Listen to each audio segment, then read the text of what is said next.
Yo, people, welcome to the Red Pitch Podcast. Myself, Cav, and Scance. What's going on, bro? All good, man. Counting down to Friday, man. Finally, football's back. Yeah, man. Been waiting. It's feel like it's been an age. It's been ages, man. It's just like Trust me. all the transfer talk and all that is all over and done with now. It's like Premier League's back. Yeah, exactly. Even though we had the World Club Cup, I don't know. For me, I didn't really watch it, to be fair. I watched a few games and I watched the final, but Yeah. I wasn't really into it like that. Nah, You know me what I mean? either. Me either. Yeah. It's not like a World Cup or Euros, isn't it? Like a normal tournament where you think you get into. Yeah, it wasn't that. Maybe because our clubs weren't in it. Maybe if we might be more invested, I guess. But who knows? But yeah, man. Talking about transfers, Liverpool linked with a few centre backs this week, man. Tell me about them. Yeah, well, Mark Guehi, everybody knows him. Probably England's best centre back at the Euros. Had a good season. Led Palace to their first ever trophy, and obviously played against us on Sunday. Led them to the Community Shield as well. Good solid centre back. Good with both feet. He's obviously come through Chelsea, so he's a ball playing centre back. But he's a leader as well. It'll be another leader added to the group that we already got. Like Liverpool got what? I think seven international captains. Yeah. So can't really complain. And then obviously we're linked to this. I think from all the reports, Guehi's near enough done. I know some reports today say that it's not that clear. It's his decision. Obviously, Palace got to sell him now because it's the last opportunity they got to get money for him. Yeah, decent fee. Yeah, I don't think anybody else has been in for him as well. So I think it probably boils down to: is he up for the fight to come and dislodge probably Konate? Because me personally, I think he'll get at least 30 games throughout the season. It's a long campaign. Obviously, Virgil's 34 now, so you don't expect him to play every single game. Exactly. There's going to be games in the Champions League as well. Like because of the way the season's ranked, there's going to be games where you're playing probably someone for the fourth pot, where you could drop him in and play him and wouldn't have any worries. And to get him for about 35 million, same price you sold Kwanzaa for, it's basically an upgrade. No disrespect to Kwanzaa, but it's an upgrade because he's an experienced international footballer. Exactly. Still only 25 as well. So that's what I mean. And then obviously we're more or less the Italian new Bastoni, some people are calling him. This Italian kid.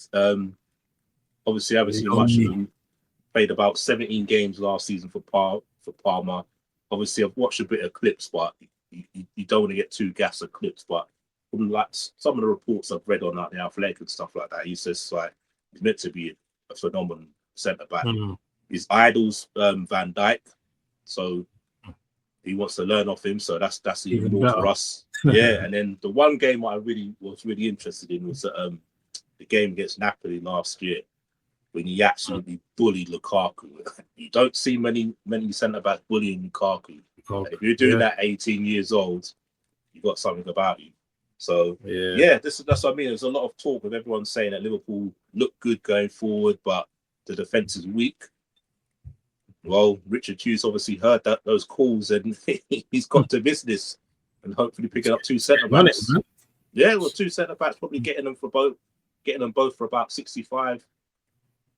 Maybe near 70 million, can't complain, because apparently one of the clauses that Parma put in is that possible friendly against them next summer. Okay. So can't really complain about that, man. Getting two centre backs in, I'll be happy with that, to be honest with you. Yeah, and then what would you say? Just one centre forward left, and then window done. Yeah. One centre forward definitely. There's other reports have come out saying that Hughes and Slot have sat down with Chiesa, whose agent, basically said to him that don't think we're going to let you go this summer because obviously we've let go of Diaz and Nunes. so possibly keeping him for another season. So maybe not, unless, like I said, like the everyone likes to say, market opportunities. Unless someone comes up at a decent price, then they may go in for someone. But I think the centre forward will be the last bit of business we'll do. Okay.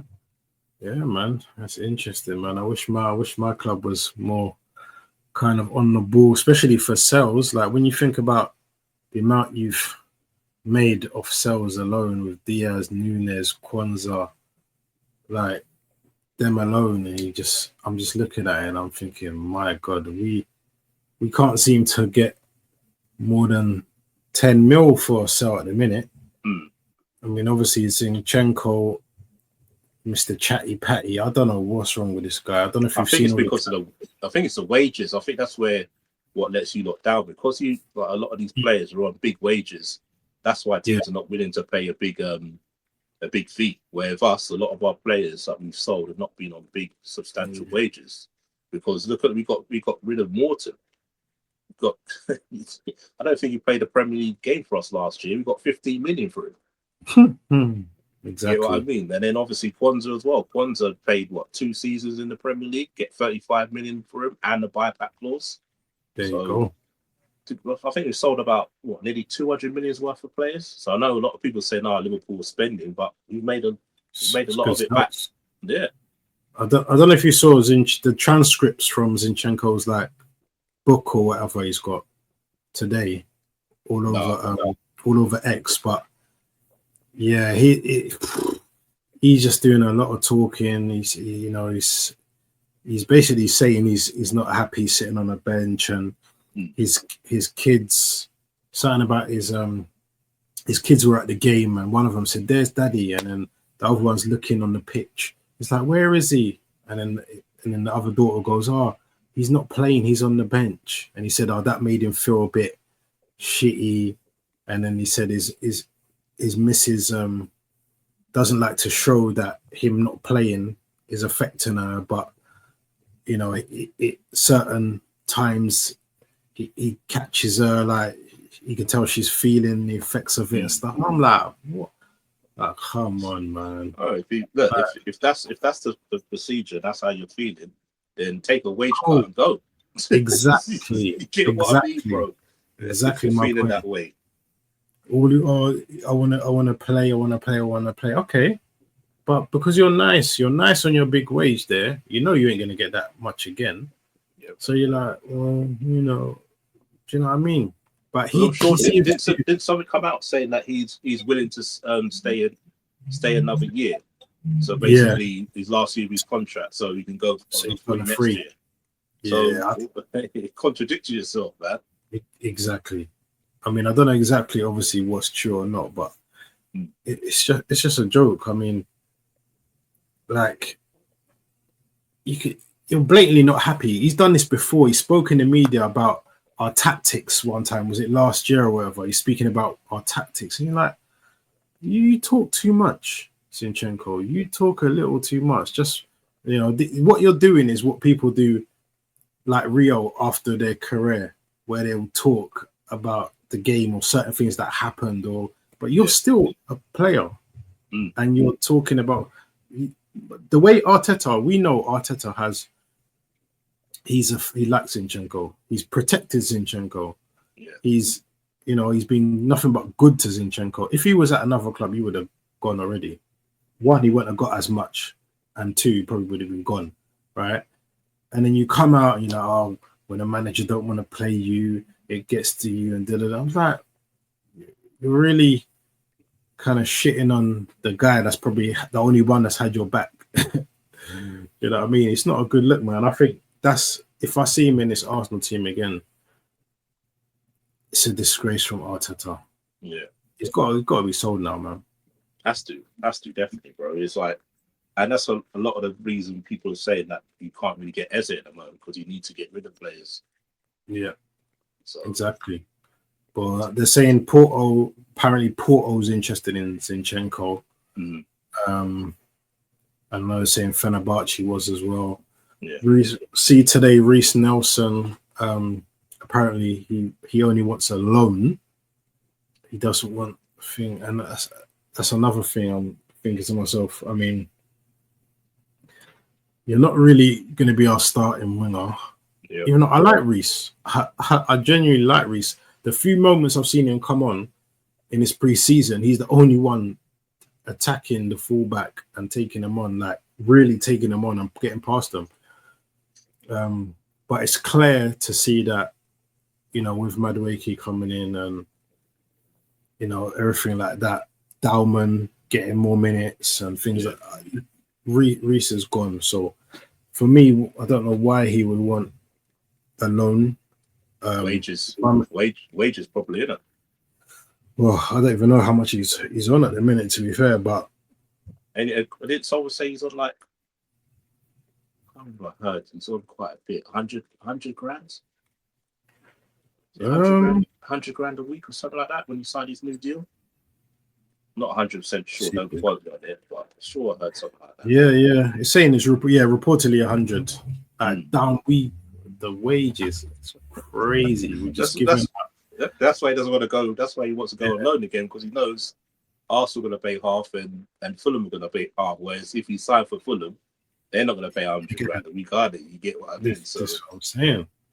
Smart. That's what I'm saying. That's why we need to start looking at our wage structure at the club. The wage structure is absolutely atrocious. And I mean, like, you know, Lokonga, nobody wants Lokonga.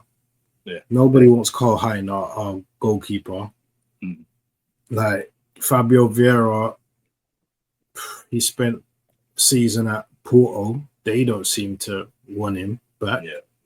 He didn't really pull up trees there. He scored a couple goals, but that's about it. You know, all these players that are just there, and just like, when you're looking at the wages, you're like, how much are you on? Like, I would probably do the same thing. It's true. It's true. Do you blame Arteta a little bit for that? And then not putting him in the window, if you get what I mean? Like, using his squad. You see what I mean? Like, when teams see him playing for Arsenal, I think, oh, he played for Arsenal. All right, he's a big part player, but he's come on and he does bits in these certain games, and you get what I mean? So, is Arteta sort of to blame it? I don't like say it's his fault, but if he integrates those squad players a bit more, you think you get a bit more money? More eyes on them, yeah. Like Kivior, for instance. Like Kivior, when Gabriel was injured, he done really well. So he's in the shop window. People know, like, oh, you know what I mean? He had four good Champions League games, 2 against Real Madrid, 2 against PSG. Sorry. So, and then they're good into the season as well. You get what I mean? He was playing regularly. He didn't really have any of those bozo moments because he was playing regular, like week in, week out. So you would think his price has gone up because of those performances. There you go. And they're saying his value now is about 45 million euros. You know, which has gone up. I know AC Milan were interested because obviously they sold Tio to Newcastle. Yeah. So I heard Milan were interested, but apparently Milan are not willing to pay our asking price. It's crazy. I was looking at a thing today where it showed our highest sales, and just to think that, like, you know, Oxlade-Chamberlain was still there, and you're just like, when did this guy leave? Like, what, 10 years ago? Maybe not 10 years. I don't know, but it's a good while ago, man. It's what, 2000, probably what? When did we win the Champions League? We won the Champions League. You won Champions League 19, innit? Yeah. 2019. So maybe 17. So 2018, you probably come to us, I reckon. Yeah. That's what I'm saying. And like, we can't sell Smith Rowe. I think, you know, because of his injuries, he didn't go for as much as maybe. But again, that's Arteta again, because remember, he was back fit and he didn't really play him the year before you sold him. You get what I mean? So because the year before that, he was like one of the main players, weren't he? So he was playing week in, week out. And you think he's our number 10. He was our number 10 as well. So you're just thinking, if that's Edwards and Hughes in the exact same position, Smith Rowe's probably going for 50 mil. Yeah, at least. Hey, he's doing a lot. But before we head out, I wanna obviously something that me and you have spoken about for so long. But I'll just play the clip. Not going to win the league with Ødegaard as captain. I'm sorry. Are you a fan of Arteta? Oh, I think he. What? He's got a really big call to make this year, and for me, he hasn't done it. And the call is to make Declan Rice the captain. I think Declan is my kind of captain, and what it might do, it might free Ødegaard up to play with a bit more freedom. Terry Venables. You see, yeah. So me and you have been saying this for the last 2 years, at least, bro, at least. And now to come from Tony Adams, you know, like probably I think Tony was probably our longest serving captain. Yeah, been there, done it. Yeah, but to come from surely we're not the only ones to have fought this against, man, for a while now. Surely Arteta himself, I know he probably don't want to upset Ødegaard, or he thinks it might cause a little, you know, unrest in the squad or whatever, but Tony Adams, he's called it perfectly. Yeah, Ødegaard should not be a captain of Arsenal. He doesn't do anything. He don't even do that after the media. Yeah, Rice does the media. Yeah. If you was Ødegaard, yeah, and you saw that from the legend of your club that you're currently captain of, how would you feel personally? Bro, see, Liverpool had a similar sort of situation. So back in the day, people might not remember it. In the day was Sami Hyypiä was captain of Liverpool, and Gerrard was really young at the time. I think he was about 18 or 19, and Gerard Houllier went up to Sami Hyypiä and said, "Look, I'm looking to change the captaincy. I want to give it to Gerrard." Gerrard was a bit like, taken aback by it, but Sami Hyypiä got it because he wanted to. He knew Gerrard was obviously born and bred in Liverpool. Yeah. He was a Scouser in the team, and he used it. And Sami Hyypiä respected it, even though. But Gerrard still went to him. Gerrard still saw him as a captain and spoke to him. So, if you're seeing a legend like Tony Adams, who's led Arsenal to trophies, to the Premier League, to FA Cups, he's legend of the cup, and he's saying that, then to me, if that was me, I'm Ødegaard, I'm like, you know what, like, take my pride away. He could be right. It could benefit me. But then again, he could get, like you said, he could get an ego up saying, "No, I'm the captain. I'm captain of my country. I've been captain of my country since I was whatever age." But it'll be funny, Ødegaard. Where's your country got? Because I can't remember the last tournament they were in. So you can't say you've led your country to do anything. And like you said, like we've said for years, why is he never go front up to the media? Yeah, it's always Rice. Rice is always the one who goes up to the media. Win, lose or draw, he's there for the media. But you never see Ødegaard, and that's a captain's responsibility. You look at most Premier League teams, captain's always probably one of the first people to speak, or the vice captain, or someone like that. But for you to always go to Rice, then to me, there's your captain. There you go. He's a proven leader, man. He's a proven leader. 100%. He's a winner. Even on the pitch, you can see from both of their mannerisms. You know, Ødegaard's he's more inside himself. He's quiet. The only thing he does is every 15-20 minutes, you know, in front of the crowd, he'll go but that's it. But that pisses people off, though. If you listen to people online and stuff, that annoys them. There you go. You know what I mean? Whereas Rice is talking to people. He's G'ing up the crowd plus the players. He's instructing. He's, you know what I mean? And his performances, bro. You just see it in his performances. You don't even have to. He doesn't even have to G people up. He shows it in his performances. You get what I mean? He wants to win everything. And like you said, speaking to his players and stuff like that, like you lead from the front, innit? You look at most captains, they lead from the front, innit? Not, you don't have to always be vocal, but your performances show the team how to do it. But then now, like, because of this, the modern age fan, I bet a lot of Arsenal fans don't like what Tony Adams said. Yeah. You get what I mean? Because remember when Henri said something, he wasn't saying it to be spiteful. He's saying it because he loves Arsenal. He wants Arsenal to win. There you go.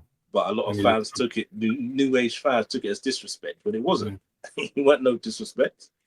I've already seen fans in the comments, they brought up Adams's time from Spain and like, oh, but what did you do as a manager? But come on, man. But what has Arteta done as a player? Yeah, compared to Tony Adams. There you go. You get what I mean? Like he did set the world alight. I don't think Arteta has ever played for his country. No, I don't remember him playing for Spain, to be fair. That's what I'm saying. Tony Adams captained England as well, didn't he, for a while? This is what I'm saying. You know what I mean? The guy, and has he got a statue outside Emirates, Adams? Yeah. He's got a statue as well. So what does it mean? Like not all the managers make great players. Yeah. You get what I mean? But great players know what they're talking about because they've lived and breathed the game. There you go. So, and they can see what's wrong. Do you know what I mean? He needs to take some advice sometimes from, you know what Arteta needs to do, right? He needs to have a meeting, get in a room with the likes of Adams, Henri, Bergkamp, Vieira, Ray Parlour, Nigel Winterburn, Lee Dixon. Do you get what I'm saying? And sit down with them and say, listen, I want to make Arsenal great again. You are all legends of this club. Is it, and if sometimes you got to put your pride aside and say, is there anything you would change from what you've seen? Is there any, like, in terms of, like you said, like the captaincy, for instance, or even just like certain attitudes and, you know, because these players, they love the club so much, they'll be straight honest. Yeah, they will be honest. Do you know what I mean? But yeah, he's too stubborn, man. He wouldn't even turn up. Yeah, that would dent his ego, man. Too much. Get what? Yeah, exactly, bro. But yeah, man. Listen, Scants. Me and Scants will be back tomorrow with the previews. Obviously, Liverpool take on Bournemouth and Arsenal travel to Old Trafford on Sunday for our first games of the season, man. So Super Sunday. It really is a Super Sunday. It's going to be massive, man. So like, share, subscribe, and listen, Scants, big up. And we'll be back tomorrow. Peace. Later.